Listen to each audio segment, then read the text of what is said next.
Hello and welcome to ILTV's Insider. I'm Aaron Porras, and our main topic tonight, reproductive rights in Israel, specifically the rights to terminate a pregnancy. Health Minister Nitzan Horowitz proposing a series of reforms that would expand access to abortion while removing some of the barriers that women face when seeking termination. And this after years of women in the country complaining that the process is humiliating, invasive, and at times ultimately dangerous to women's health. ולכן המאבק כאן על הזכות של האישה לקבל החלטות על גופה, להפסיק הריון למשל, הוא מאבק כל כך חשוב, משום שברגע ששוללים את הזכות הזאת או מגבילים אותה, אתה בעצם מכניס את אותה אישה למצב קשה ואפילו מסוכן מאוד. Joining me to discuss, former head of the Israeli Women's Caucus, Michal Gera-Margeliot, and attorney Dina Shalev, director of the Ladaat Women's Rights NGO. Thank you both so much for joining us for this really important topic. But Dina, I'm actually going to start with you. Now, before we move on to ethical questions, let's start actually with some of the background. You know, what are the problems of the current system as is? Well, the main problem right now is that women don't have free choice, rather whether they want to terminate a pregnancy or not. This choice is actually something that the state makes for them. In order to have an abortion in Israel, you have to come in front of a committee, which needs to then approve your abortion procedure. So de facto, most women will pass the committee, but for instance, if you're married or if you don't fall under any of the categories, then you don't pass the committee. This drives a lot of women also to go to the private sector or to have maybe a bureaucratical nightmare regarding their abortion process. So now you just mentioned some of the four categories that need to be that need to be met. One of them is age. Then there's marital status, the mother's health, and the fetal health. Michal, going to you, how do you respond to what Dina said? Maybe add to that. What are the problems with the system? How does it work? And where are its failures? We need to look at two things. We need to see the final result, and which here in Israel, the data for 2019 says that over 99% of women who went to the committee got the committee approval to get the abortion. So women in Israel who wants to get an abortion will get one. Most highly chances. But the problem is, exactly like Dina said, that it's not their choice. The fact that they need to go to a committee, and it doesn't matter what week they are of the pregnancy, it's a huge problem. And the fact that there's a closed list of reason in order to get an approval is a problem. And it's not that women who are married that don't want the baby just say that. Most of them don't. Most of them lie. 51% of women who sought an abortion in 2019, they claimed that the pregnancy is out of the marriage. Most of the cases, if I need to guess, it's not true. It's not really out of the marriage, but they need to lie in order to get the approval. And after that, if they go and try and get a divorce, it will hunt them down and they will lose their property over that. So it's like this thing that keep going, a lie after a lie and damage after damage, because the system is just not right. So, how much of these issues, of the difficulty in this process, is by design or official policy, and how much is perhaps personal biases of the committee members that creeps into the discussion? So, I'll answer that, and I'll say the committee doesn't have, they can't not approve you if you apply, when the criteria applies on you. So the bias would come more into consideration when, what kind of experience will you have within the committee? Because you have to come in front of these people. So if you're sitting in front of a sympathetic committee, they will try and help you. It doesn't have to be a traumatic experience, it can be okay. But if you're coming in front of a committee that's not sympathetic or has an opinion, we've heard a lot of stories about women, in late 20s and she's single, and they start asking her questions like, why don't you want to have a baby? You're not getting any younger, or maybe she's had an abortion in the past. So this can be a very humiliating process for her. Even though she will get the approval, they can't say, oh, I don't think you should do it, and I'm not approving it for you if she's, for instance, single. but it can be a very negative experience for her. All right. Well, so I want to turn now to Knesset member from the Meretz party, Gabi Lasky, and what she actually had to say somewhat recently about what the committees are supposed to do. התפקיד של הוועדות זה למעשה לנסות ולמנוע הפלות מיותרות, כן, שיש איזה גוף חיצוני לאישה, כן, שקובע מה מיותר ומה לא, אלא שגם למעשה כתוב במפורש שצריכים להשתמש בוועדות האלה כדי להגדיל את האוכלוסייה. זאת אומרת, הייתה תפיסה שהרחם של האישה היא נשק, היא בבעלות המדינה, כדי להטיב איתה ועם המטרות שלה ולהגדיל את האוכלוסייה. זה דבר פסול וטוב, כבוד השר, שמחקת את החוזר מנכ"ל הזה, מחזירים את ההחלטה אך ורק לאישה, זה גופה, זו החלטתה, והאוטונומיה של הרצון היא רק שלה.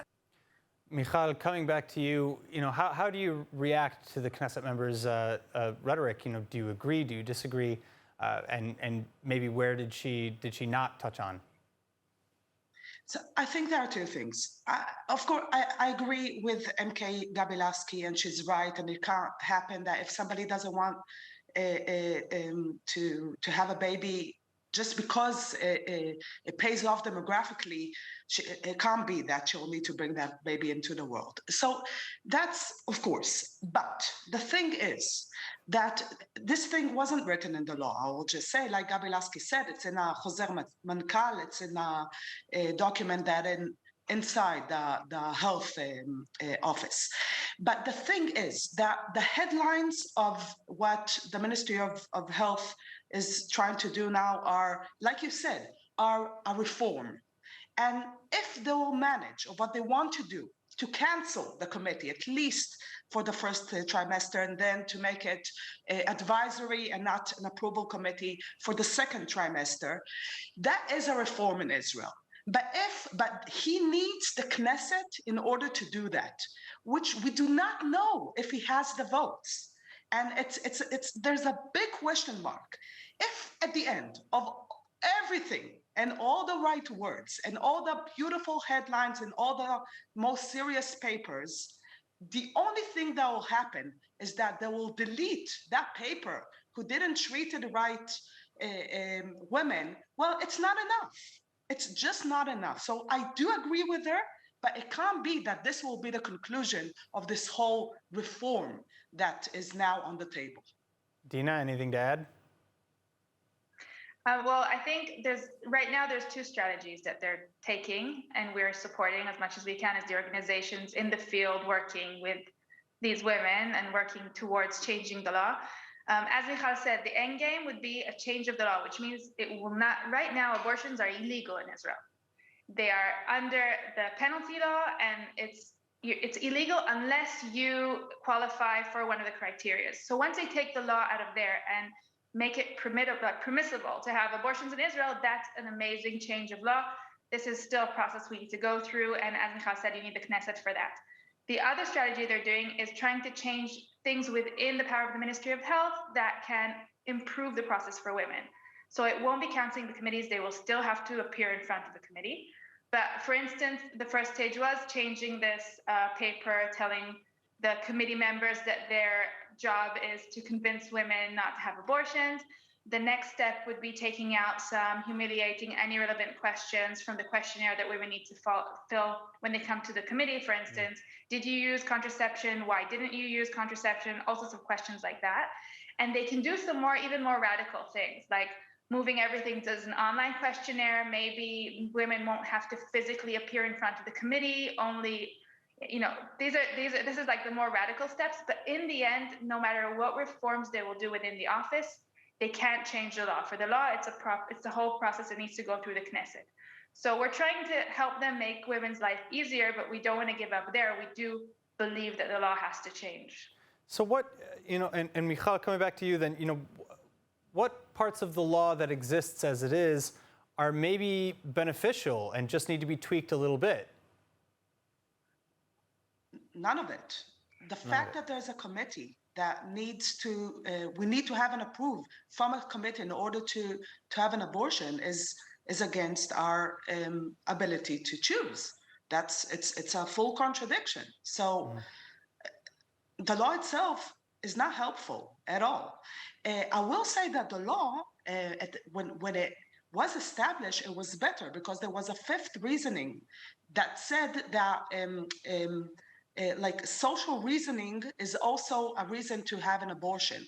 And it was deleted and it was canceled after 2 years in 1979 because the ultra-Orthodox parties pushed towards that. So the law, even when it was established, it was better than what they have today. So the law now is not the solution, and that's why they need to change it.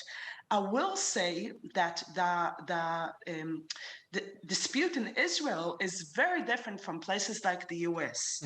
If in 1973 Roe versus Wade it's still such a terrible political dispute over 50 years, almost 50 years in the US, and now the Supreme Court are will discuss cases about abortion, and they passed some really horrific laws that in Texas, after 6 weeks, you can't have an abortion, even if you got pregnant out of rape. So what's happening in the US is terrible. The fact that here in Israel, the government wants to improve the law is good news, and it's really a different trend than what's happening in the US, and it's a blessing. And what we know that you can check the democracy and you can check humans' right through women's right. And if they will manage to do it here in Israel, if they will manage to change the law, to give back the power to the women, it's a big thing. It is a reform. So that brings me really to my next question, is just why did this take so long? I mean, you mentioned Roe v. Wade just over 50 years ago, of course, and here in Israel, we've been having this argument, you could call it, for at least the last decade or so. So, you know, why are these reforms only coming now? What led the way? But the argument here is not heated as the US. It's much less of a political issue in all sides. Because in like, I would say from my side that we knew that over 99% of women get an abortion. So like, okay, it's not perfect. The law is not perfect. The procedure is not perfect. But whoever wants to get an abortion usually gets one. So we were like, maybe we shouldn't interfere with that. We were very careful about it. We were very cautious about it. And also from the ultra-Orthodox and ultra-conservative side, it wasn't that big of an issue like it is in the US. Sure. So we are really, if the Ministry of Health will manage to pass this reform in the Knesset, I will salute him. We will all cheer for him. He'll get a lot of support from a lot of people.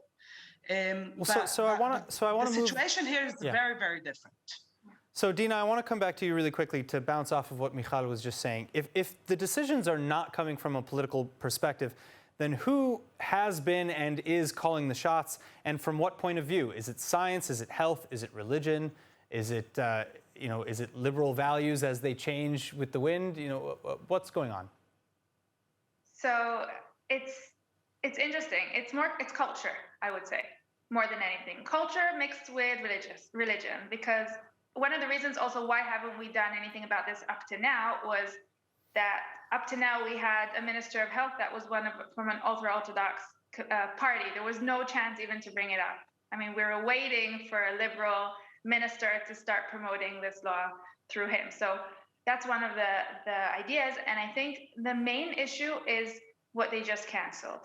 The thought, we're a very pro-natal culture here in Israel, and the whole idea that, you know, we should be having as many children, especially the Jewish community in Israel. So this is like a cultural and religious thing together. But religiously, it's not such a big issue. There's a lot of leeway also in Judaism, also in Islam, towards abortion. So it's not really that. It's more of a mix of reasons. And I think also the debate here, more than anything, is a woman's right to choose. The question is the autonomy of the woman rather than the fetus.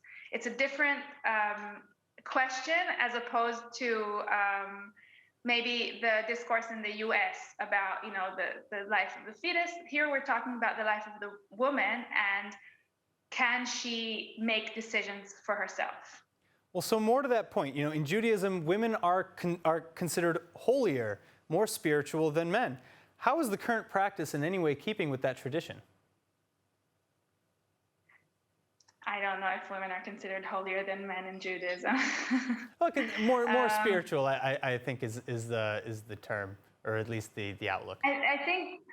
I think the main thing in Judaism when it comes to this is the life of the mother is more important than the life of the fetus. This is the main issue that it's based on. This is why the law is as it is now. They don't want babies out of wedlock. They don't want babies who have physical problems, and they don't want to risk the mother's health. The mother's health is more important than the fetus's one. So I think that's more of the Judaism point of view when it comes to how they wrote the law.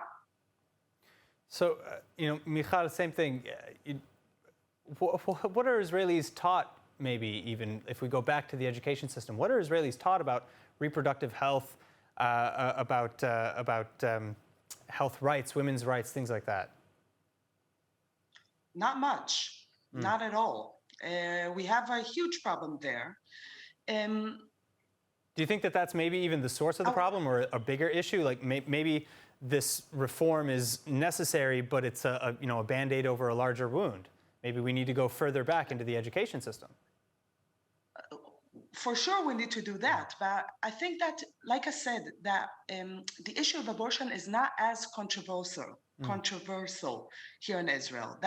There are issues that are much more in political dispute. For example, civil marriage and civil divorce here in Israel. Israel is the only democracy in the world that doesn't have civil marriage and civil divorce. So that's an enormous political dispute here in Israel that has to do with religious reasoning is the ground of it, okay? And like Dina said, there is, it's different between Judaism and Christianity, and the cultural thing about it regarding abortions. It's not as strong here as it is in Christian world and Christian countries, even though we saw that in the past years. Ireland let abortions, in Argentina, and it's something that we see around. It's not only that Israel is like, hopefully will move forward. It's across the board. It's part of humans' right and women's right, and the fact that we have a voice and we should take our own medical decisions. And abortion is a medical decision that a woman in her body needs to choose. So, at what point, playing devil's advocate here, and Dina, you can jump in as well if you'd like. At what point should there maybe be a limit? Is it at the heartbeat? Is it at 6 months, third trimester? Is there a limit in your eye after which abortion should not be allowed? Well, there is. First of all, I don't think there is any cut reason. I mean, I think every case should be treated as whatever brought the woman or the family to decide if they want to have an abortion. Also, when it comes to medical reasons with the fetus, there can be different medical opinions. This committee isn't only for women who, this is something that should be said, it's not only for women with unwanted pregnancies. The committee also serves women who have medical reasons, like they found something in one of the checkups and they decide to have an abortion. So there is the law over 24 weeks when the fetus is viable, then there is like a higher committee that needs to decide about this. This also in the new proposal for the law is still going to be intact. There will still be a committee for this stage. But other than that, it really should be a woman's decision what she does about the fetus. Eran, I must say, it's a really bad question. Yeah. Really. It's a bad question because 74% of abortions happens till week 9. About 90% of abortions happens in the first trimester. No woman whatsoever wakes up at week 24 and says, oh, I don't feel like this baby anymore. It's Nobody says that. I'm playing devil's advocate here. I'm interested then why there is such a focus, because in Judaism as well, there's a focus on the heartbeat, which is 6-7 weeks, somewhere around there. There are focus on these landmarks, and I felt it was necessary at least to address them as an argument. No, fine. We can talk about the landmarks, but I'm telling you that there's no single woman who will wake up after she did most of the pregnancy and she will just say that she doesn't feel like it. It doesn't happen. And to ask it like that is just not to understand the reality of it. And so it's really important to understand. And that's why we trust women. We say they're grown-ups. They know what's good for them. They know what's good for the baby. They understand complicated situations. We can trust them. And that's why the law should trust these women. All right. Now, I guess if there are any final comments, if there's something else that you were hoping beyond these reforms, beyond giving full choice, as you said earlier, Michal, about full choice, giving it back to the woman, if there's anything else that maybe you're hoping that the government will do or hear you on this issue, now's the time. So I have to say, you addressed before the issue of sexual education and reproductive rights in the wider sense. So the thing about abortions in Israel is they're constantly going down in numbers. I mean, we are having less and less abortions every year, and this is a good sign. I mean, it means women aren't getting into unwanted pregnancies as much. And if the government would take all these funds and manpower they're putting into the committees and the statistics and whatever they're working on that, and shifts it towards sex education and subsidizing contraception and all those things that can help women so much more. Right now, today in Israel, sex education is not mandatory. I mean, whereas an organization, one of the things that we do is we do sex education in school. This is crazy. So maybe instead of putting all this effort and resources on monitoring women and telling them if they can or can't have abortions, we should just empower them and give them the knowledge they need. And we see it's working. I mean, the morning after pill is much more accessible. There is more awareness for contraception, and we see the abortion rates going down. I think this also goes with what Michal was saying. Women don't want to have abortions. You don't need to do any efforts to, make women reconsider or whatever. When you get to the point where you want an abortion, you do it. You don't just lightheadedly get pregnant and have abortions, left, right, and center. It's just, we can see by the numbers that it's not the case. So make abortions more accessible, but make also the other things that women will need more accessible as well. All right, so thank you again, Dina Shalev and Michal Gera-Margaliot, for joining us. It's been an absolute pleasure to have you with us. Thank you, Ran. Thank you. And of course, everybody at home, thank you as well for joining us. I'm Aaron Porras, and please tune in next time on Insider for more on everything Israel. If there's a topic that you'd like us to cover next, let us know about it in the comment sections online. And of course, for more of the latest updates from Israel, make sure to subscribe to our newsletter at ILTV.tv and to sign up for our brand new streaming platform, ILTV+. Thank you again. We'll see you soon.